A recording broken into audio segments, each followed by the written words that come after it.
Today I wanted to leave my studio and paint outside. And not just anywhere, but at my favorite lake. Maybe I can find some lily pads to paint. That's really the only plan that I have for this.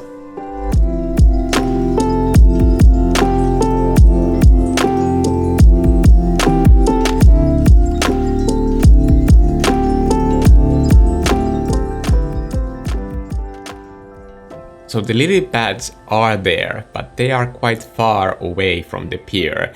I was looking around and I found these other plants. I'm sorry, I have no idea what these plants are. The shapes are so busy and detailed that I thought that this is going to be an interesting visual problem to work through. When you're doing a plein air painting, it can be overwhelming to see that the light is constantly switching, because your painting is probably not going to be done in 20 minutes, so you can't really capture like one single moment like you would in a photograph. So I recommend that you paint one moment that you memorize as well as you can. At some point, you will have to also reference your own painting that has all the information about how you are lighting the scene. Your environment at that point becomes more of a texture and shape guide. The lighting information, that will be in your painting if you capture that quickly enough. Capturing the lighting in your painting is only a matter of few really strong color choices and simplifying the shapes so that you identify where the light is coming from and what the mood of your piece is. That is not something that you need to keep rendering hours and hours for. So I think even if the light is switching really quickly, you should be able to do a really quick note of what kind of a mood you want to capture in your painting. And for that moment, you can reference your scenery, but just be aware that it will change. So try to capture the whole moment as quickly as possible, and with as little detail as you can, because the emphasis on capturing the lighting should be on the mood. I keep repeating this one point on this channel that I think a painting without mood is not finished yet. And luckily, mood is something that doesn't require a lot of time or details. It's just about identifying the mood. And if you can say what the mood is to yourself, that is going to help with those small design decisions on what to emphasize and what to de-emphasize and where you want to put those details, because then you have a much better understanding where you want to be directing the eye in your painting.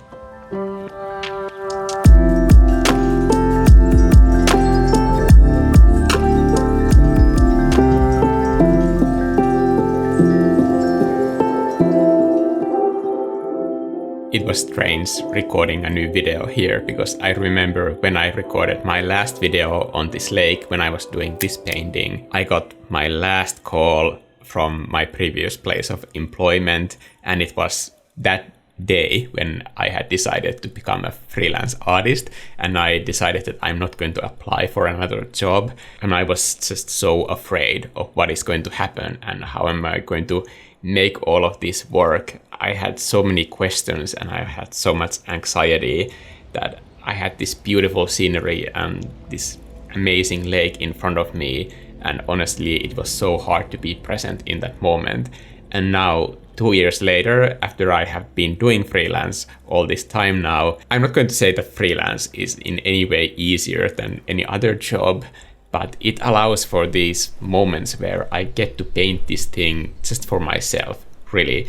And I think this is the most beautiful thing about art and why I encourage everybody to have some sort of a creative outlet. When you're outside and you're painting the scenery in front of you, we have all this talk about mindfulness and how you should do all these exercises and so on, but you don't need to go out of your way to be mindful and in the moment when you're out in the nature and you're literally observing the environment the best way that you can. And when you're putting it down on canvas, you also have to be brutally honest with yourself about your current skill level and be okay with it. So you have to kind of like acknowledge your emotions and acknowledge the surroundings and make that work, and then you paint something that is your own version of what you're seeing. I think that is the best way to be like incredibly present in the moment.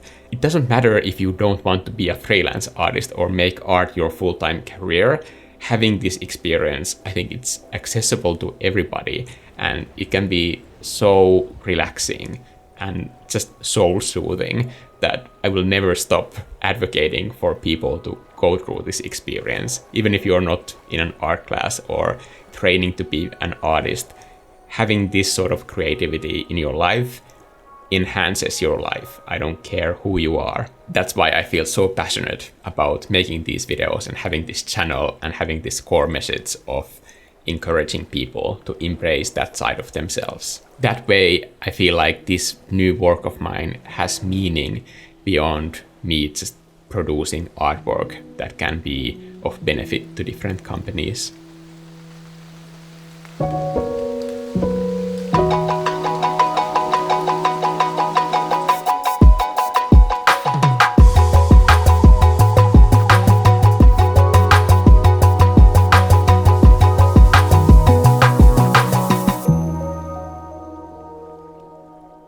Because my subject has so much detail in it, it can be hard to kind of simplify that in a painting into a composition that makes sense. So as I was working on this piece, I came up with this way of simplifying all of my shapes into different brushstroke groups.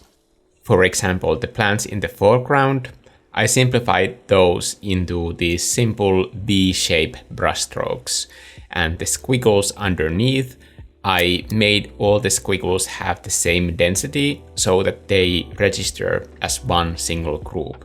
And then I did the same to the biggest area in this whole painting, which is the reflections.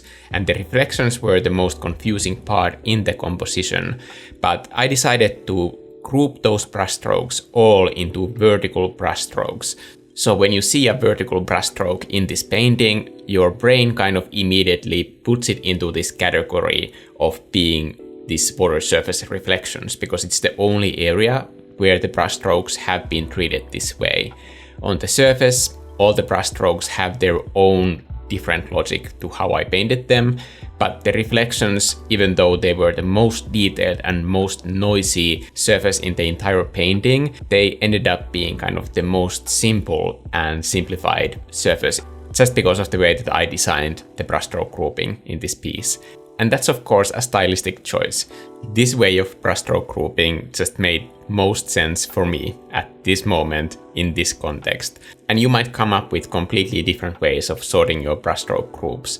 But when you have a situation where you have tons of detail, maybe some detail noise, and you want to sort out your composition, this can be one tool that you can use to make your image basically easier for your viewers to watch. This can be one way that you show your viewers how you see what's in front of you.